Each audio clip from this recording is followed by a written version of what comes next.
All right, we're going to take a look at combat in Atlanta is ours. This is the first scenario, and it's kind of the main centerpiece of that first scenario. So the first scenario in the basic game of Atlanta is ours.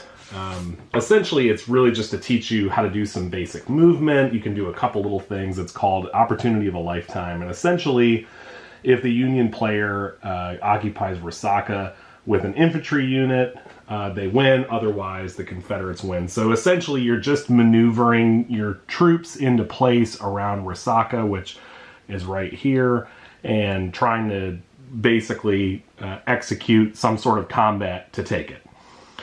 So there's a couple of different ways that you can do combat in Great Campaigns of the American Civil War. I am by no means an expert on this series. I certainly enjoy it, but that doesn't mean necessarily that I play it all that well.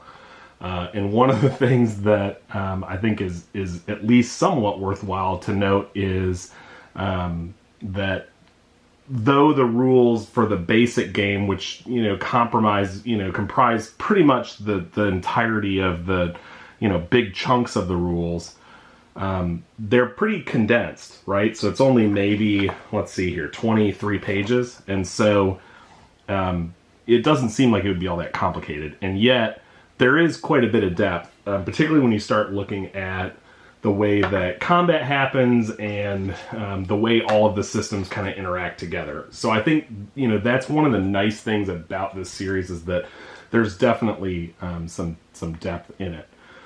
So one of the things that we want to do here, and let's take a quick look at the forces so we sort of know what we have going on. I'm no surgeon, so you'll have to bear with me for the muddled way that I go about this. So see, we've already dumped everything over. All right, let's do this. So we've got Grigsby with 2 fatigue, and we've already dumped a second one over. That's not an indictment of the game. It's more that I have 0 dexterity when it comes to this. So we've got Grigsby, who's disorganized after a cavalry retreat. Fatigue 2, getting back to the Resaca lines. The next thing up that we have here is... Let's get in here. All right. We have this Georgia unit, right? I think we're off this map here. Let's take a look. Okay, there we go. So we've got this Georgia unit with 3 strength points. They're in a fort, which multiplies that by 3. So that's actually 9. Canty is in here. Let's put Canty kind of up here. So Canty, again, that's 3 strength points. And this is multiplied by 2, so that's 6. So we've got 9, 6 and a half, right? So 15 and a half total defensive strength. However, we also have a town and a hill. And so if we take a look at what that's going to do for us on the terrain effects chart for a hill, it's a +1 modifier when defending a hill hex. And then when we look at a town, and let's see, towns I don't think actually do anything. As I look on here.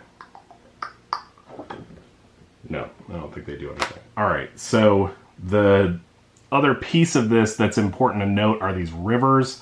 And that comes into play when you start talking about flanking bonuses for attackers. Okay, so we have 15 and a half, and then they'll have a +1 modifier for the defense. When we look at the attack, one of the things we have to keep in mind is kind of the position of where these units are. And so we have here in the south, we have Sweeney. Let's put Sweeney there. Fatigue level 2, that's important. Not disorganized, but 9 strength points. And then we have a 9th Illinois Cavalry. Okay. Fatigue level 2 with 1 strength point. So effectively, that's really what's kind of fixing Grigsby in place, although there's no reason to pull Grigsby out of this anyway, so it doesn't really particularly matter. But so that's one of the hexes that's around here. So we actually have McPherson, who is over the Army of the Tennessee. Confusing in Western theater because you have the Confederates who have the Army of Tennessee. The Union has the Army of the Tennessee, named for rivers, not for states.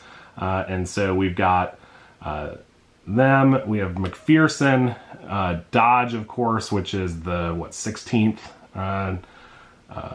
division, right? They have 10 strength points under Vetch, who is exhausted. And so got that. We have the 15th division under Logan, 1 fatigue with Osterhaus and 8 manpower. Okay. We have ML Smith with 7 manpower, and we also have Harrow with 8 manpower. And so we do have the actual Army commander here.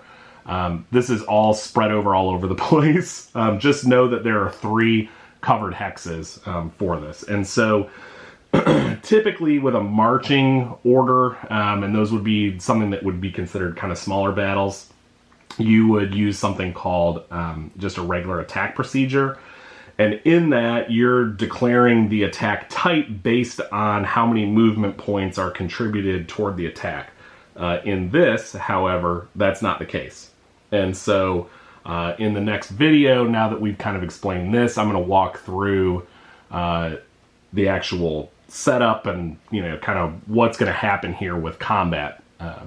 So we'll come back for that.